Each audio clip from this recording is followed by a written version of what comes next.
Good morning students. पिछले class में हम लोग ओमिशन ऑफ आर्टिकल देख रहे थे। उसमें कुछ फ्रेजेज बताए थे आप लोगों को कि किस फ्रेजेज के जस्ट बाद यदि सिंगुलर काउंटेबल नाउन आता है तो यहाँ पर हम लोग आर्टिकल का प्रयोग नहीं करते हैं। उसी को आगे कंटिन्यू करते हुए हम लोग आज के लेक्चर में देखेंगे कि ओमिशन ऑफ आर्टिकल कुछ और जगहों पर कैसे यूज होता है, यानी कहाँ पर हम लोग आर्टिकल का प्रयोग नहीं करेंगे।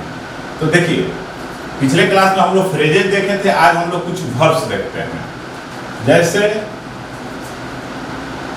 Appoint, elect, make.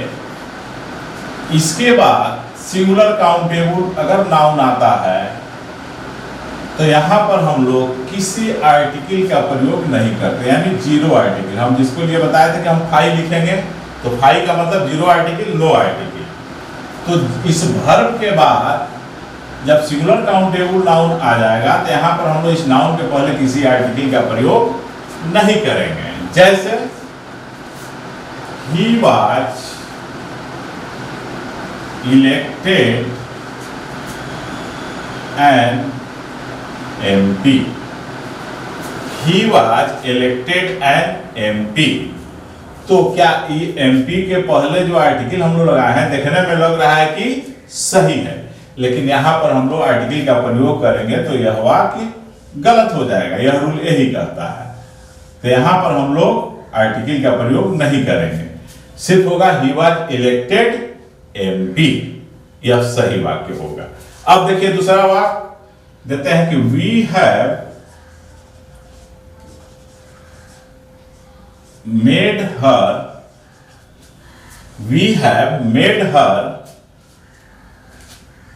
the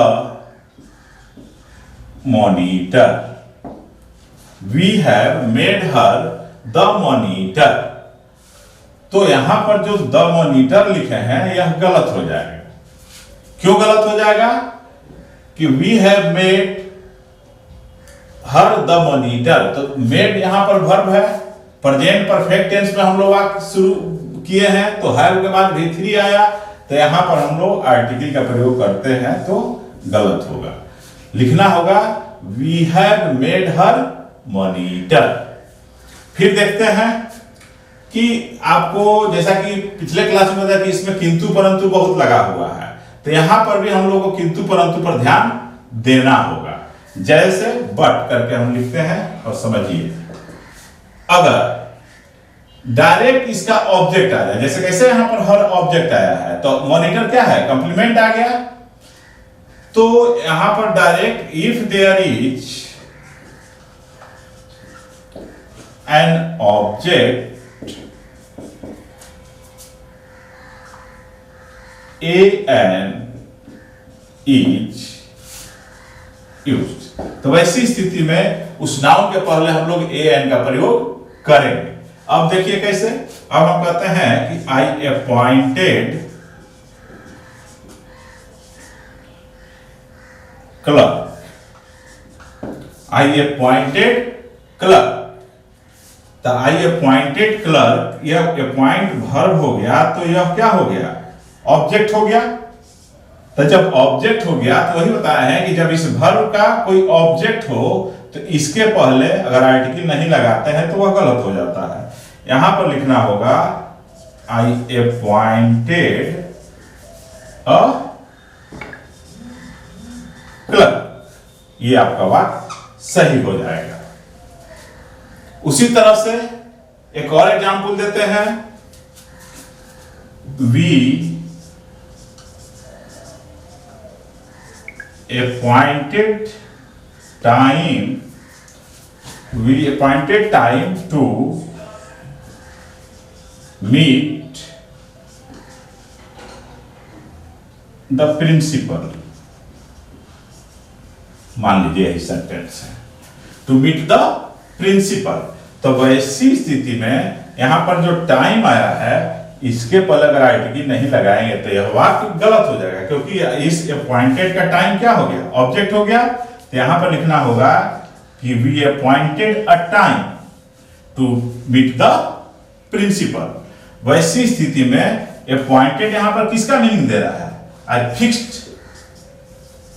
fixed का मीनिंग दे रहा है। तो ये अपॉइंटेड मीनिंग किसका दे रहा है?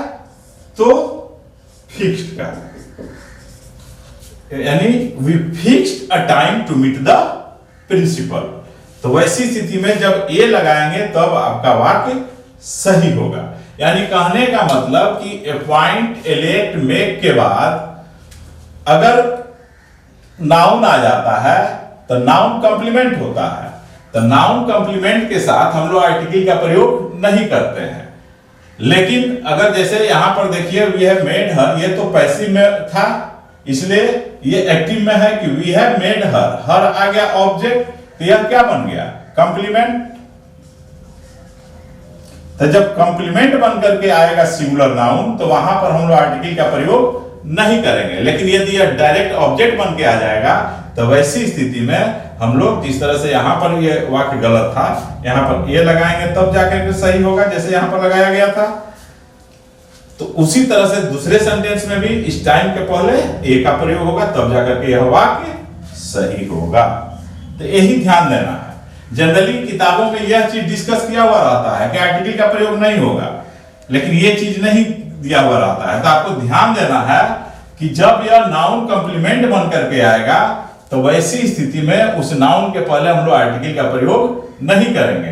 लेकिन यदि यह डायरेक्ट ऑब्जेक्ट बन जाएगा सिंगुलर नाउन तो वैसी स्थिति में इसके साथ हम लोग आर्टिकल का प्रयोग करेंगे। ठीक है। अब हम लोग देखते हैं कि कुछ फ्रेजेज हैं जिनके साथ हम लोग आर्टिकल का प्रयोग नहीं करते हैं। तो वो फ्रेजेज ध्यान रखिए, इसको याद रखिएगा। इसमें एक तो पैरेलल आता है, जैसे हम लिखते हैं man to man, door to door, इस तरह से हैंड टू हैंड। तो ये सब फ्रेजेज हैं। तो इस ना डोर के पहले आर्टिकल लगेगा, ना मैन के पहले लगेगा, ना हैंड के पहले लगेगा। उसी तरह से हम कहते हैं बाय चांस, इसमें भी चांस के पहले आर्टिकल नहीं लगेगा। बाय मिस्टेक, तो बाय ए मिस्टेक लिखेंगे तो गलत होगा। बाय पोस्ट, बाय रोड, तो ये सब नाउन के पहले इस फ्रेज में हम लोग आर्टिकल का प्रयोग नहीं करेंगे। उसी तरह से होता है at hand, at work, at leisure, तो इसके पहले हम लोग आर्टिकल का प्रयोग नहीं करते हैं। एट फर्स्ट भी लिख सकते हैं, एट फर्स्ट, इसके पहले भी हम लोग आर्टिकल का प्रयोग नहीं करते हैं। In detail, in time, in trouble,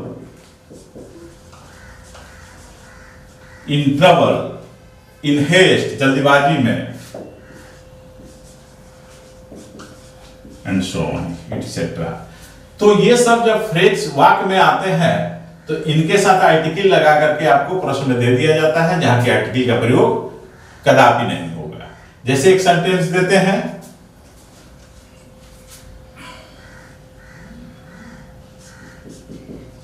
his brother wants to return from Delhi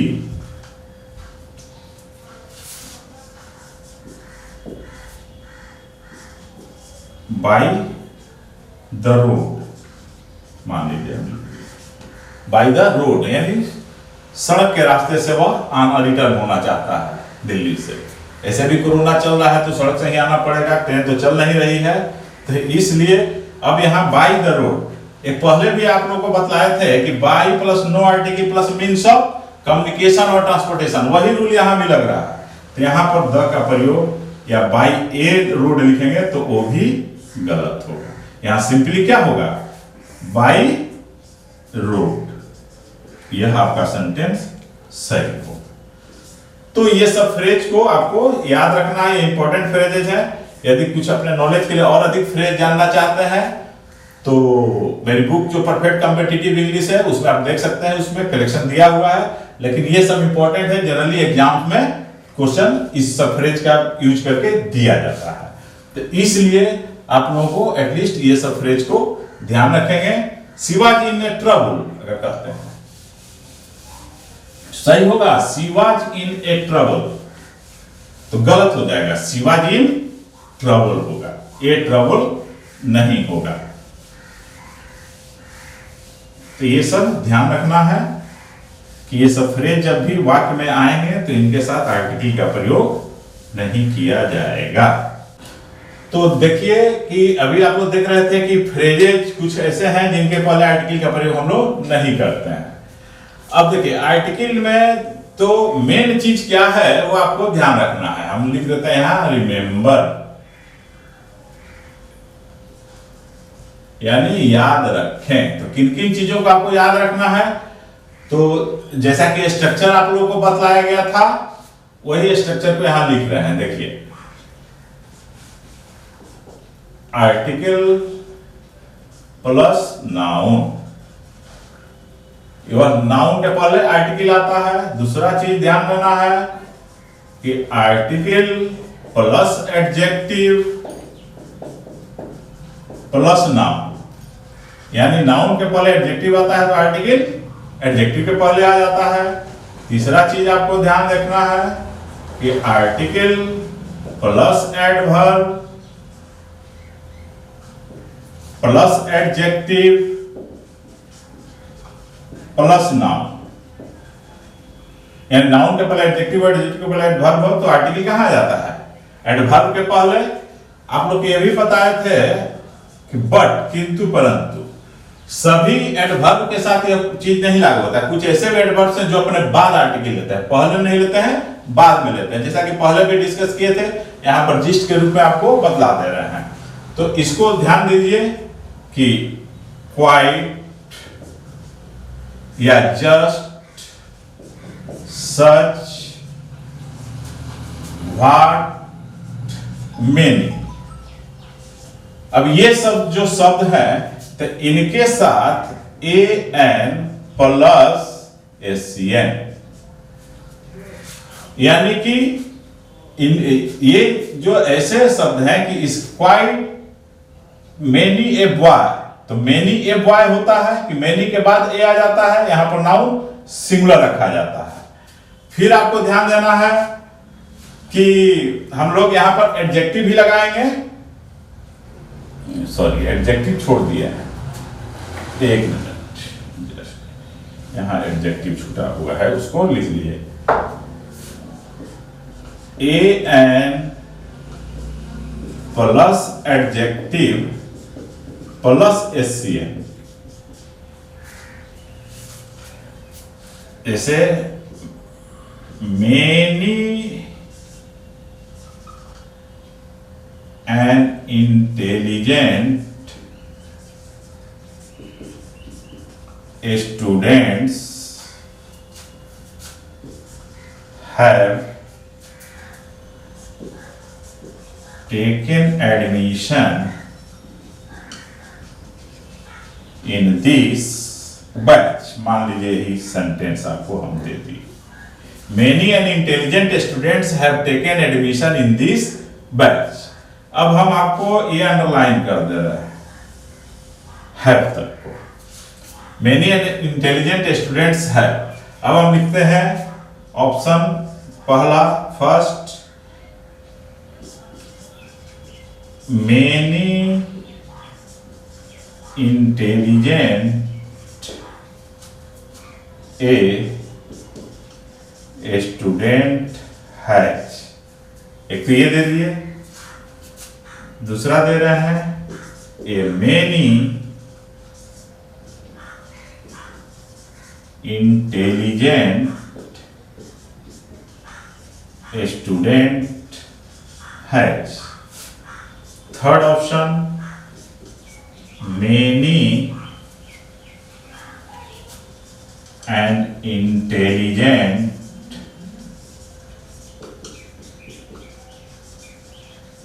student है। D option, many an intelligent student has। और last option no correction required, NCR लिख देते हैं, नो करेक्शन रिक्वायर्ड। तो अब इस दिए हुए सेंटेंस में आप क्या देख रहे हैं कि मेनी का प्रयोग हुआ है। तो जनरली आप जानते हैं कि मेनी के बाद प्लूरल काउंटेबल नाउन आता है और इसके लिए हम लोग प्लूरल वर्ब का भी प्रयोग करते हैं, ये तो आप जानते हैं, जनरली यही कॉन्सेप्ट रहता है। लेकिन अभी आपको क्या बताया गया कि मेनी के ठीक बाद अगर ए एन का प्रयोग कर दें तो सिंगुलर नाउन आता है, और नाउन के पहले जब एडजेक्टिव आएगा तो एडजेक्टिव के पहले हम लोग ए एन लगा देंगे। तो यहां पर क्या देख रहे हैं कि मेनी एन इंटेलिजेंट स्टूडेंट है, ये दोनों का सेम स्ट्रक्चर आ रहा है, लेकिन एक जगह है दूसरे जगह है, यानी कि आपका ऑप्शन डी सही होगा। यहां यह इसलिए गलत हो गया पहला कि एडजेक्टिव और नाउन के बीच में हम लोग आर्टिकल लगा दिए हैं जो कि गलत है। यहां मेनी के पहले ए लगा दिए हैं, तो ए मेनी कभी होता ही नहीं है, ध्यान रखिएगा। अगर ए एन का प्रयोग मेनी के ठीक बाद हो तब वहां पर हम लोग सिंगुलर नाउन का प्रयोग करते हैं और यह सही होता है। जैसा कि आपको इस स्ट्रक्चर से पता चलता है, ये जो भी एडवर्ब्स हैं तो ये ए एन एडजेक्टिव के पहले आएगा और इनके बीच में रहेगा। ये ऐसा नहीं है कि एडजेक्टिव और नाउन के बीच में लगा दीजिएगा तो वो भी आपका गलत हो जाएगा, तो वैसा आपको नहीं करना है, ठीक है। कभी कभी मान लीजिए केवल नाउन रहता है, एडजेक्टिव नहीं हो, तब क्या होगा तो उसको देखिए। तो जब नाउन रहेगा तो सीधे नाउन के बाद आएगा, तो इतने एडवर्ब्स उसमें नहीं रहेंगे, उसमें रहेंगे आपको सच व्हाट मेनी, सच व्हाट और मेनी के ठीक बाद ए एन आ जाएगा और यहां पर सिंगुलर काउंटेबल नाउन रहेगा, ये ध्यान रखिएगा। तो वैसी स्थिति में सिर्फ नाउन रहेगा और नाउन और इस शब्द के बीच में हम लोग ए एन लगाएंगे। जैसे many a girl has come, तो ये सही है। What an idea it is, ये भी सही है, ठीक है। तो यहां जब सिर्फ नाउन आया है तो उस नाउन और इस मेनी के बीच में लग गया, या व्हाट और नाउन के बीच में लग गया। लेकिन अगर इसके साथ हम एडजेक्टिव लगा देंगे तो एडजेक्टिव के पहले आ जाएगा ए, इसी को आपको ध्यान रखना है। रादर एक ऐसा शब्द है, एक ऐसा एडवर्ब है कि पहले भी आर्टिकल लेता है और बाद में भी लेता है। तो a plus rather plus adjective या एसियन लिखते हैं, मान लो सिंगुलर काउंटेबल नाउन। अगर एडजेक्टिव होगा a plus rather plus adjective plus SCN, ये लिखेंगे। अब देखिए कि rather plus a an plus adjective plus SCN, ये भी सही होता है। ये तो दोनों सही है ही, लेकिन यह भी स्ट्रक्चर आपको सही होता है। जैसे हम कहते हैं he is reading a rather boring novel। मान लीजिए he is reading a rather boring novel। अब हम इसको अंडरलाइन कर दे रहे हैं और इंप्रूव करने के लिए आपको दे रहे हैं first option rather boring novel, B में यानी सेकेंड ऑप्शन दे रहे हैं rather boring a novel. Third option दे रहे हैं रादर अ बोरिंग नॉवेल। और फोर्थ ऑप्शन दे रहे हैं नो इंप्रूवमेंट, नो इंप्रूवमेंट। अब इस सेंटेंस में देखिए कि क्या होगा। तो ए रादर बोरिंग नोवेल, तो यह भी तो सेंटेंस सही है इस स्ट्रक्चर पर। ये सिंगुलर नाउन आया है, आर्टिकल नहीं लगाया है, इसलिए ये गलत हो गया। रादर बोरिंग अ नोवेल, तो बताया है कि रादर के साथ कहां पर आर्टिकल लगता है, एडजेक्टिव के पहले और रादर के बाद, यानी रादर एडवर्ब और एडजेक्टिव के बीच में, तो यह इसलिए गलत हो गया। अब ये तीसरा है रादर अ बोरिंग नोवेल, तो ये भी स्ट्रक्चर के अनुसार ये सही है, इस स्ट्रक्चर के अनुसार यह भी सेंटेंस, यह भी फ्रेज सही है।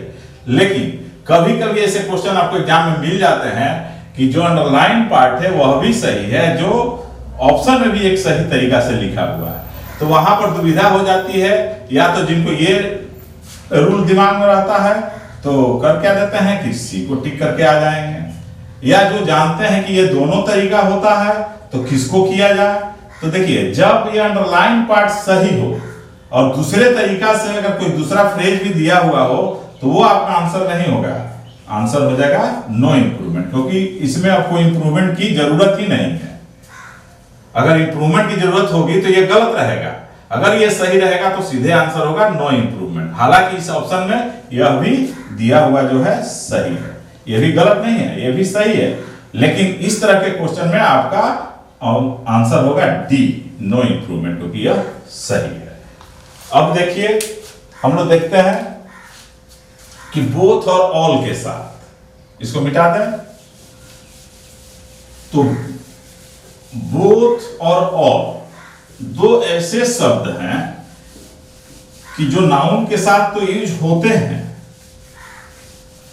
लेकिन वहां पर ध्यान देना पड़ता है एक डिटरमिनर को आपको। जैसे आप लिखते हैं बोथ या ऑल, और यहां पर हम लोग लिख देते हैं डिटरमिनर, अब प्लस, क्योंकि आर्टिकल भी क्या है, डिटरमिनर का ही एक हिस्सा है। यहां पर आ जाएगा नाउन, तो यह नाउन जो होगा वह नाउन जो आएगा, तो अगर मान लीजिए कि नाउन के पहले कोई डिटरमिनर नहीं है, जैसे दीज, दोज, सच, ये सब, तो यहां पर हम लोग को द का प्रयोग करना पड़ता है। अगर द नहीं लगाते हैं तो वैसी स्थिति में यह गलत हो जाएगा। अगर इसके पहले एडजेक्टिव आ जाए नाउन के पहले, तो वैसी स्थिति में both all plus the plus adjective plus noun, इस तरह से हम लोग सेंटेंस बनाएंगे। जैसे both the students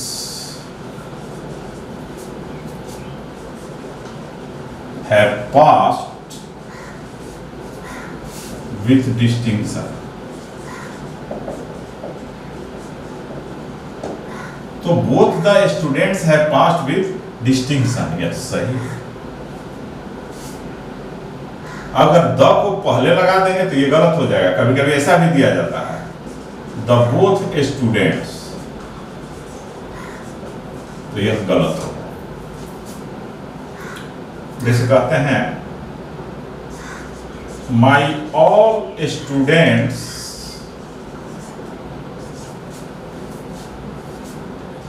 are doing their best for the examination.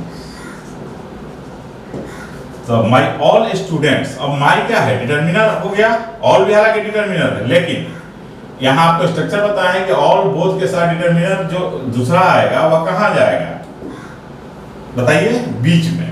तो माई ऑल स्टूडेंट्स नहीं होगा, ऑल माई स्टूडेंट्स। अगर माई नहीं रहता तो ऑल द स्टूडेंट्स लिख देते, तो ये सही हो। तो ये भी दोनों स्ट्रक्चर को आपको बोथ ऑल के साथ थोड़ा सा ध्यान रखना है। अगर एडजेक्टिव के पहले कोई नाउन आ जाता, all the laborious students, all the weak students, तो मान लीजिए कि स्टूडेंट्स के पहले वीक, लेबोरियस, इंटेलिजेंट कुछ भी आ जाए या इंडस्ट्रियस, तो वैसी स्थिति में एडजेक्टिव के पहले हम लोग आर्टिकल, डेफिनेट आर्टिकल द का प्रयोग करें, ठीक है। अब हम लोग देखते हैं कि रिपीटिशन जब नाउन का होता है, रिपीटिशन जब नाउन का होता है तो आर्टिकल का भी रिपीटिशन होता है।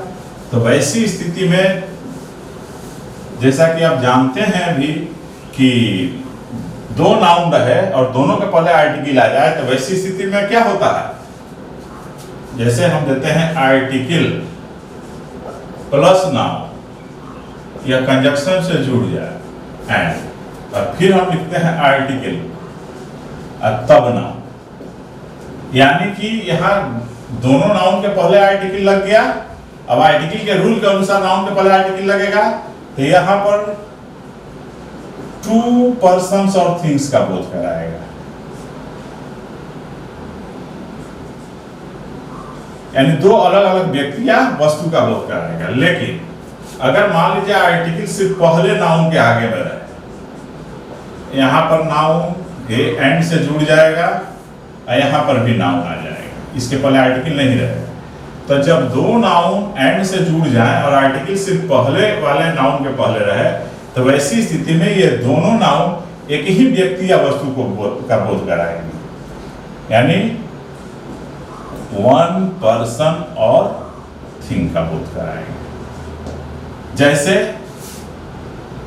लिखते हैं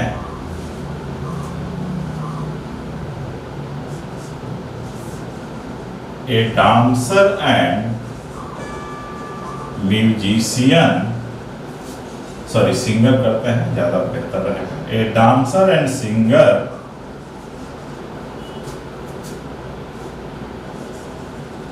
have come here to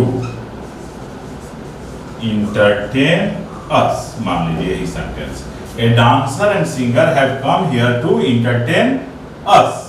तो यहां पर देख रहे हैं कि डांसर एंड सिंगर दो सिंगुलर नाउन है और आर्टिकल कहां लग गया है, पहले नाउन के पहले, यानी कि एक ही आदमी है जो डांसर भी है और सिंगर भी है। तो जब वह एक आदमी है तो यहाँ क्या यह हैव प्लूरल वर्ब का प्रयोग करेंगे? नहीं, यहाँ पर हम लोग हैज का प्रयोग करेंगे, तब सही होगा, क्योंकि एक ही व्यक्ति या वस्तु का बोध करा रहा है। उसी तरह से हम लिखते हैं the principal and the teacher wants to meet the students, चलिए यहीं पर द स्टूडेंट्स लास्ट कर दे रहा है, तो the principal and the teacher wants. अब इसको हम अंडरलाइन करेंगे तो डिफरेंट तरह से यहाँ पर गलती क्या किया जाएगा कि यहाँ से आर्टिकल हटाया जाएगा, फिर इस वर्ब को प्लूरल कर दिया जाएगा।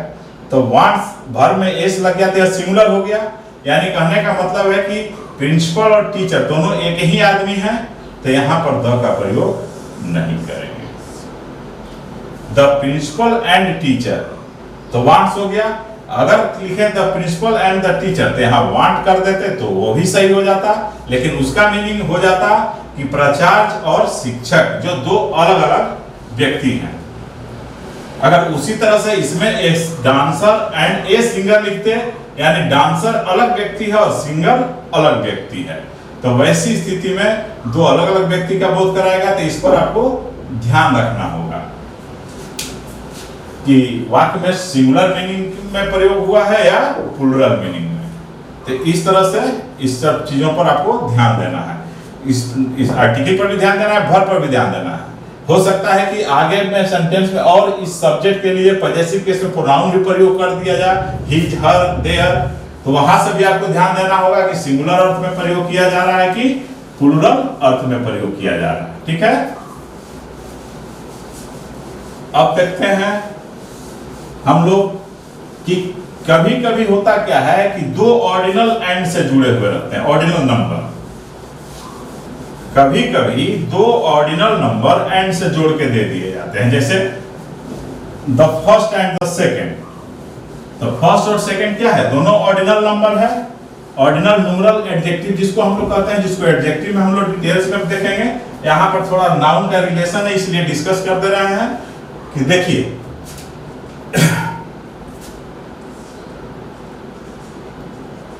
Ordinal plus and plus ordinal मान लीजिए। ऑर्डिनल मतलब क्या? ऑर्डिनल न्यूमरल एडजेक्टिव, जैसे फर्स्ट, सेकेंड, थर्ड, ये सब लास्ट, ये सब आ जाएंगे, यही हुए ऑर्डिनल। तो जब दो ऑर्डिनल एंड से जुड़ा हुआ हो और यहां पर हम लोग आर्टिकल लगा देते हैं द, तो आगे में हम लोग को एक नाउन आता है, उस नाउन पर ध्यान देना होगा। अब देखिए क्या होगा कि दोनों ऑर्डिनल के पहले द लगा देते हैं, जैसे द प्लस, क्योंकि जानते हैं कि ऑर्डिनल न्यूमरल एडजेक्टिव के पहले हम लोग द का प्रयोग करते हैं, ये तो आप जानते ही हैं, पहले हम लोग डिस्कस कर चुके हैं, लेकिन यह पर थोड़ा सा आप ध्यान देंगे। Ordinal plus and plus the plus ordinal, तो यहां पर भी नाउन आएगा आगे में, तो वह नाउन क्या होगा हमको यह ध्यान देना है। तो जब दो ऑर्डिनल एंड से जुड़ जाए और तो यहां पर हम लोग पीसीएन का प्रयोग करते हैं और यहां पर हम लोग एससीएन का प्रयोग करते हैं, यानी सिंगुलर काउंटेबल नाउन और यहां पर प्लूरल काउंटेबल नाउन। तो इस पर ध्यान देना है, क्योंकि नाउन में क्या था कि दो आर्टिकल लग जाता था तो वह प्लूरल हो जाता था, और एक आर्टिकल लगता था तो नाउन सिंगुलर हो जाता था। तो वो रूल यहाँ नहीं है। यहाँ क्या है कि दो ऑर्डिनल जब एंड से जुड़ जाए और दोनों ऑर्डिनल के पहले द लग जाए तो बाद में आने वाला नाउन सिंगुलर लिखा जाएगा, ध्यान दीजिएगा इस पर। और जब दो ऑर्डिनल एंड से जुड़े हो और सिर्फ पहले ऑर्डिनल के पहले द लगा हुआ हो तो वैसी स्थिति में बाद में आने वाला नाउन प्लूरल रखा जाता है। जैसे we have completed the first and the second chapters। देखिए यही लिखोगे, देखने में लगेगा कि यह वाक्य सही है। We have completed the first and the second chapters। तो फर्स्ट और सेकंड हो गया तो क्वाइट नेचुरल है कि यहाँ चैप्टर्स हम लोग को होना चाहिए, लेकिन नहीं, आर्टिकल कहता है कि जब दो ऑर्डिनल के पहले द लग जाए तो बाद में आने वाला नाउन क्या होता है? सिंगुलर रखा जाता है। तो यहाँ पर आपको चैप्टर लिखना होगा तब जाके सही होगा। देखने में लगता है कि सही है, लेकिन ग्रामेटिकली यह गलत है। अगर यहाँ से हम द हटा देते तब यहाँ पर चैप्टर सही हो जाता। जैसे द फर्स्ट एंड सेकेंड, यहां पर लिखते हम चैप्टर, मान लो the first and second chapter, तो ये गलत हो जाएगा। यहां पर देखिए कि पहले ऑर्डिनल फर्स्ट के पहले द लगा है, दूसरे में नहीं लगा, तो दूसरे में नहीं लगा है तो ये रूल देखिए, the plus ordinal and plus ordinal plural noun, यानी यहां पर चैप्टर की जगह क्या लिखना होगा? चैप्टर्स। समझ में आई बात? तो इस तरह के क्वेश्चन स्ट्रक्चर बेस्ड दिए जाते हैं, तो इस सब स्ट्रक्चर पर आपको ध्यान रखना है। तो इस तरह से आप देखें कि ऑर्डिनल के साथ क्या होता है। तो आप लोग को बहुत अच्छे अच्छे रोचक वीडियो, इंटरेस्टिंग वीडियो और आपके लिए काफी यूजफुल, जो भी कॉम्पिटिटिव स्टूडेंट्स हैं उनके लिए काफी यूजफुल चीजें बतला रहे हैं, जो शायद एक जगह पर नहीं मिल पाएगा। तो इसलिए आप लोग छात्रों जो है कि विज्योति एजुकेशनल अड्डा को सब्सक्राइब करना कभी नहीं भूलें, ताकि आपको नए नए वीडियो का अपडेट जो है कि मिलता रहे। इसके साथ साथ सब्सक्राइब करें और दूसरों को भी करावें, इसको शेयर करें, लाइक करें और अधिक से अधिक लोगों के बीच पहुंचाएं। जो लोग अभी तक सब्सक्राइब नहीं किए हैं इमीडिएटली सब्सक्राइब कर लें, ताकि और नए नए जो चैप्टर्स आएंगे उसकी जानकारी आपको मिल पाए और आप जल्द से जल्द अपने लक्ष्य को प्राप्त करें। इन शुभकामनाओं के साथ अब हम लोग दूसरे पॉइंट पर चलते हैं, देखते हैं कि और किन किन चीजों को आपको ध्यान रखना है। तो देखिए, जैसा कि अभी हम लोग ऑर्डिनल देख रहे थे, तो आपको पहले हम बताए हुए हैं कि the plus ordinal, ordinal numeral adjective बताए थे ना पहले। तो द ऑर्डिनल न्यूमरल एडजेक्टिव के पहले हम लोग द का प्रयोग करते हैं। जैसा कि हम कहते हैं कि you are first person to subscribe the channel Vidyoti educational Adda. ठीक है, तो you are first person to subscribe the channel Vidyoti educational Adda. तो फर्स्ट पर्सन, तो फर्स्ट यहाँ पर क्या है? ऑर्डिनल न्यूमरल एडजेक्टिव है जो नाउन क्वालिफाई कर रहा है। फर्स्ट सेकंड थर्ड लास्ट को हम लोग क्या करते हैं? Ordinal number. तो ये गलत है, क्योंकि इस फर्स्ट के पहले हम लोग को क्या लिखना पड़ेगा? द लिखना पड़ेगा, जैसा कि पहले भी हम बतलाए थे आप लोगों को। लेकिन एक चीज ध्यान रखें कि दो ऐसा है जैसे कि नेक्स्ट और लास्ट, नेक्स्ट और लास्ट, ये भी क्या है? ऑर्डिनल नंबर ही है। तो नेक्स्ट और लास्ट के बाद अगर name of day, month, year ये आ जाते हैं, जैसे कि मंडे, संडे, जुलाई, अगस्त 1964, या मान लीजिए कि वीक शब्द आ गया का वीक, मंथ, ईयर, ये भी आ सकता है ना शब्द। तो इनके पहले जब नेक्स्ट और लास्ट आ जाता है तो यहाँ पर हम लोग किसी आर्टिकल का प्रयोग नहीं करते हैं। वैसी स्थिति में इसके पहले हम लोग किसी आर्टिकल का प्रयोग नहीं करेंगे। जैसे हम कहते हैं Sudhir and his colleagues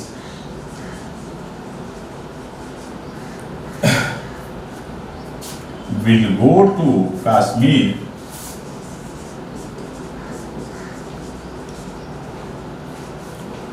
on next Monday।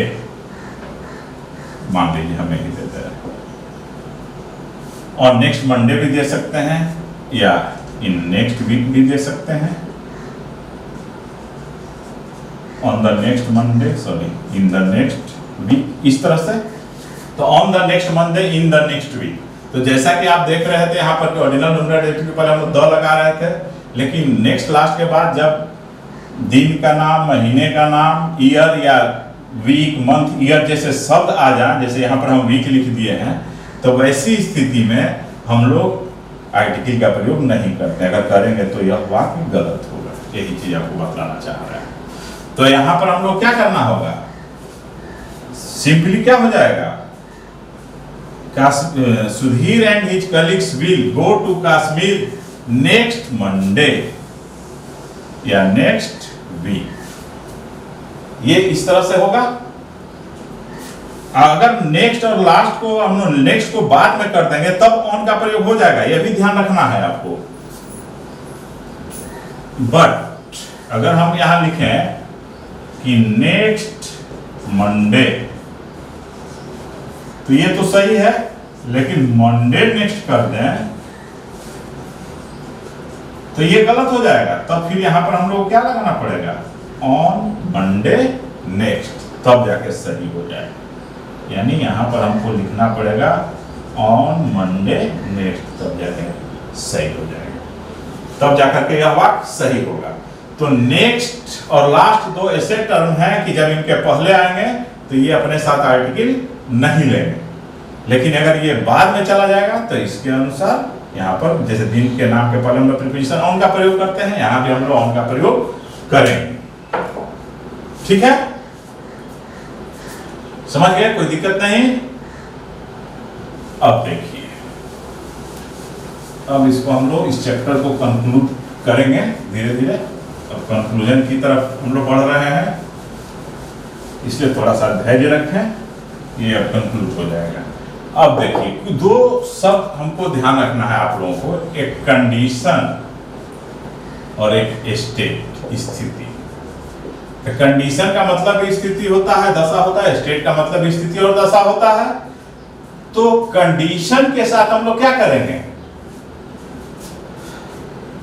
अगर इनके पहले कोई एडजेक्टिव आ जाता है गुड या बैड, तब यहां पर हम लोग कंडीशन लिखते हैं।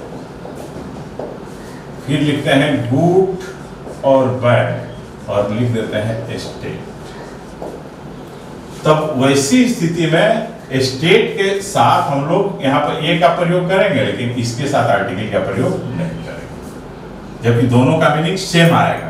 तो स्टेट शब्द के साथ इस एडजेक्टिव के पहले आर्टिकल आ जाएगा, लेकिन कंडीशन शब्द के साथ कोई आर्टिकल का प्रयोग नहीं होगा। जैसे कहते हैं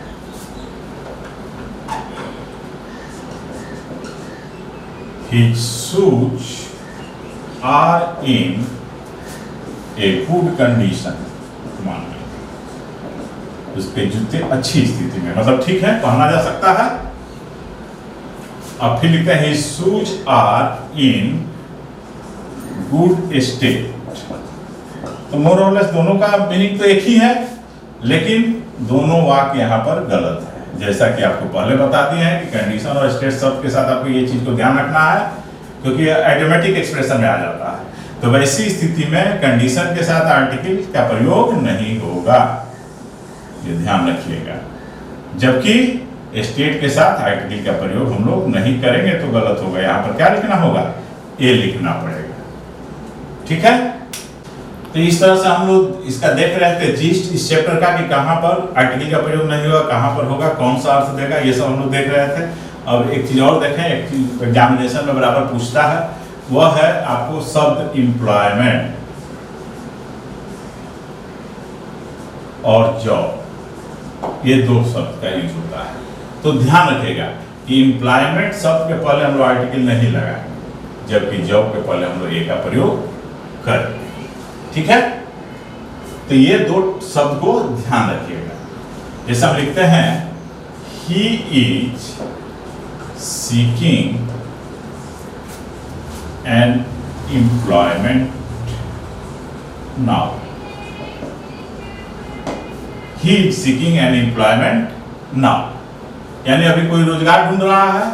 तो रोजगार ढूंढ रहा है, तो कोरोना में तो रोजगार जल्दी मिल नहीं रहा है, तो कोरोना कोविड पीरियड चल रहा है, इसलिए हम लोग बता रहे हैं। लेकिन ध्यान रखिएगा कि एम्प्लॉयमेंट और जॉब शब्द का प्रयोग करके सेंटेंस इंप्रूवमेंट में, फिल इन द ब्लैंक्स में या कॉमन एरर के रूप में बराबर पूछा जाता है।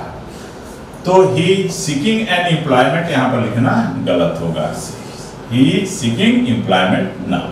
लेकिन यही अगर हम कहें कि he is in search of job now, job शब्द का प्रयोग दोनों का मीनिंग एक ही होगा। इन सर्च ऑफ फ्रेज है, जिसका मतलब होता है कि खोज में, तो he is in search of job now, यानी वो काम की खोज में है। तो अब यहाँ पर जॉब शब्द आ गया, तो ये चीज ध्यान रखना होगा कि जॉब के पहले हम लोग आर्टिकल लगाएंगे। तो यहाँ पर क्या हो जाएगा?